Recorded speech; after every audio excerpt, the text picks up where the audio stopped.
Buenos días con todos. El día de hoy presentaremos nuestro proyecto final, enfocado en el estudio de un medicamento biotecnológico de gran importancia clínica.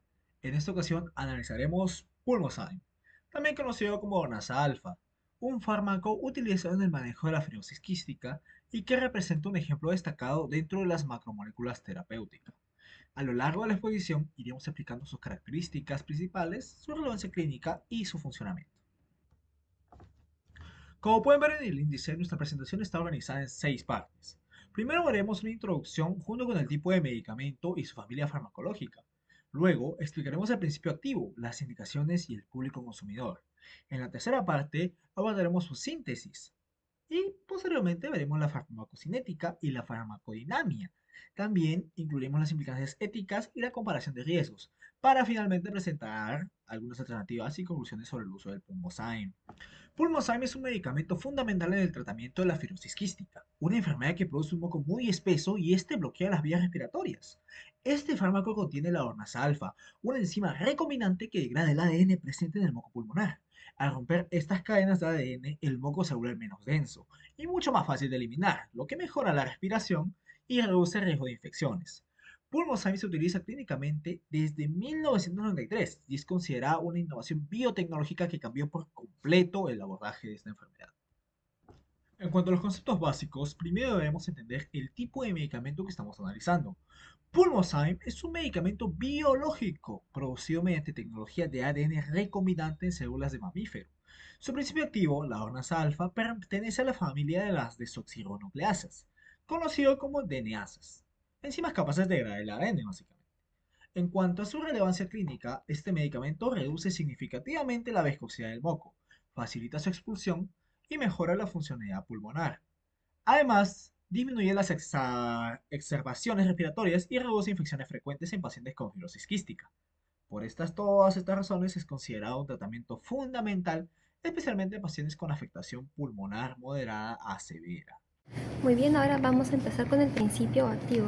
El componente clave es la dornasa alfa, que es una enzima humana hecha biotecnológicamente, del cual su mecanismo de acción es que actúa sobre el ADN que está muerto o en descomposición que se acumulan en las vías pulmonares. Entonces lo que hace esta enzima es que lisa o corta justamente ese ADN, lo que hace que la viscosidad en el esputo, en las secreciones, disminuya y obviamente el resultado final es una mejora significativa en la función pulmonar del paciente. Después seguimos con las indicaciones clínicas y dosis. En cuanto a las indicaciones clínicas, Pulmozyme, según la ficha técnica, está indicado para pacientes con fibrosis quística.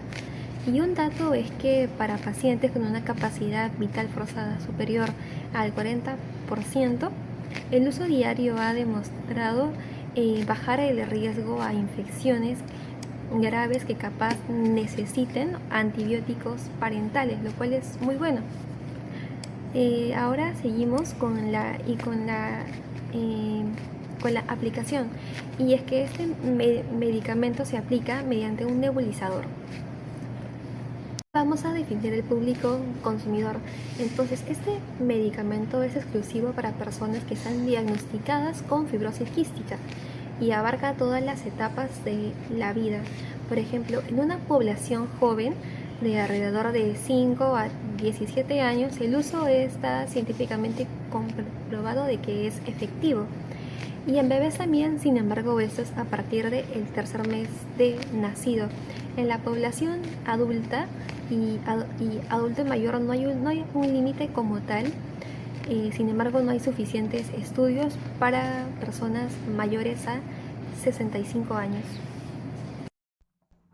La síntesis de Dornasa alfa se basa en tecnología de ADN recombinante. Primero, se identifica el gen humano que produce la enzima DNasa 1, encargada de degradar ADN extracelular. Ese gen se inserta en un vector de expresión, que actúa como un transportador genético. Luego este vector se introduce en las células CHO, que son células de ovario de hámster chino, que son ampliamente utilizadas en biotecnología porque permiten producir proteínas humanas con el plegamiento y las modificaciones correctas.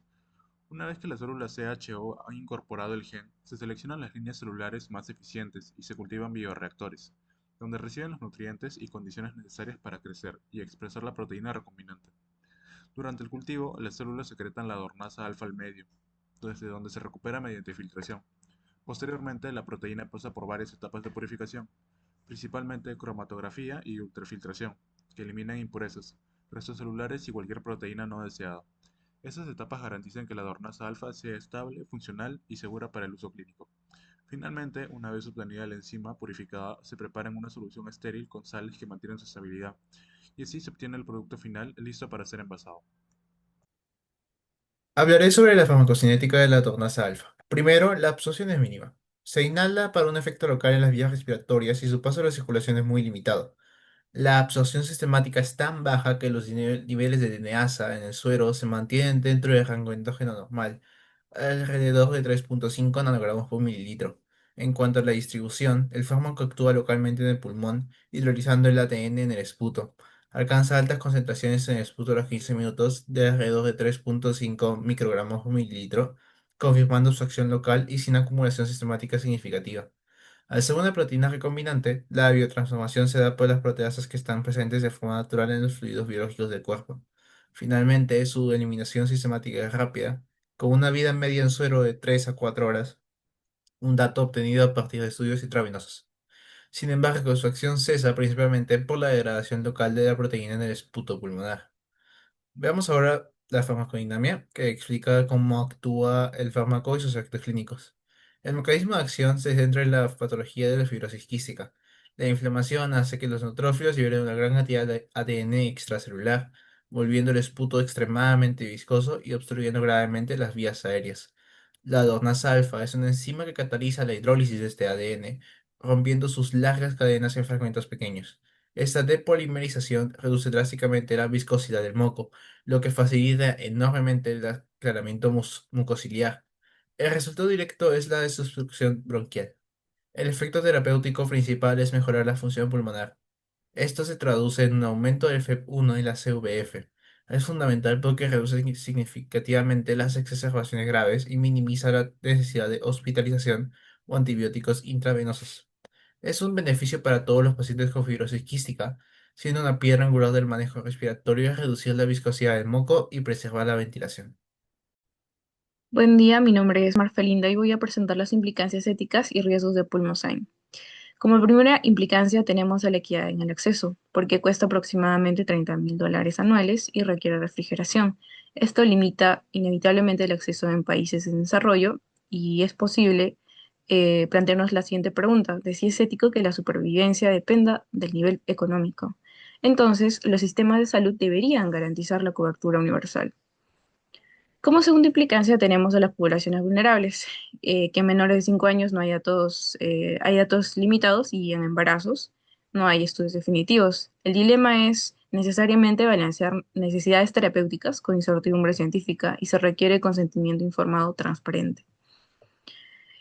Como en tercera implicancia tenemos la herencia terapéutica. El uso diario obligatorio es de 15 a 20 minutos. El incumplimiento causa un deterioro irreversible y la responsabilidad es compartida tanto del sistema de salud que educa y los profesionales que dan seguimiento y sobre todo los pacientes que se comprometen con su salud. Bien, ahora tenemos la tabla de comparación de riesgos. Vemos que el Pulmozyme tiene 80% de efectividad, tiene riesgos mínimos en menos del 5% y solo tiene cambios de leves en voz y también dolor de garganta, pero son muy leves. También tenemos a la solución salina de $1.500, tiene 60% de efectividad, pero causa broncoespasmo. Tenemos a la fisioterapia con 40% de efectividad, sin riesgos, pero insuficiente sola. Antibióticos inhalados, que cuestan $25.000 y tiene el 75% de efectividad, pero tiene riesgo de toxicidad.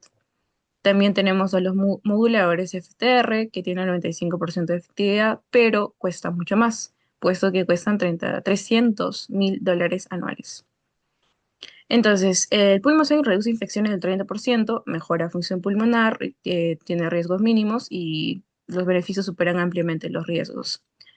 Por lo tanto, el desafío no es la seguridad, sino es garantizar acceso equitativo para todos. Ahora tenemos las alternativas, que en primer lugar tenemos a las terapias físicas, como la fisioterapia, flúter, ejercicios aeróbicos, que son seguras y accesibles, pero solo 40% de efectividad es la que poseen. No reducen viscosidad molecular y son insuficientes solas y tienen que ser complementarias. También tenemos a la solución salina hipertónica de 7%, que la ventaja es que tiene bajo costo, sí, de $1.500 anuales. La desventaja es que tiene 60% de efectividad y que también causa broncoespasmo. Es viable solo y cuando pulmoxan no está disponible. También tenemos a los antibióticos inhalados, como la tobramicina, Astronam, y es importante que entender que no son alternativas, de hecho son complementarios. Controlan infecciones bacterianas, y más no la mucosidad, y tienen 75% de efectividad para su propósito. En cuarta opción tenemos a los moduladores CFTR como la Trikafta, perdón, y Aliftrek, que se creó en 2024 y lo bueno de estos es que tienen beneficios revolucionarios como por ejemplo corrigen el defecto genético y el 95% de efectividad y también benefician al 90% de los pacientes con mutaciones específicas, pero la gran limitación en este caso es que o sea, cuesta prácticamente más de $300.000 anuales, por lo que no está disponible en la mayoría de países. Ahora pasamos a las conclusiones. Primero, Pulmozyme es estándar de oro, efectivamente, con 30 años de evidencia que respaldan su uso. Segundo, es que se integra con nuevas terapias, es complementario modulador SFTR y esencial durante exacerbaciones. Y tercero, es que las recomendaciones, por ejemplo, de uso diario continuo, o sea, es importante combinarlo con fisioterapia y es posible también la evaluación periódica, consideración de los moduladores cuando sean accesibles y el tratamiento evoluciona, pero Pulmozyme seguirá siendo un pilar fundamental. Gracias.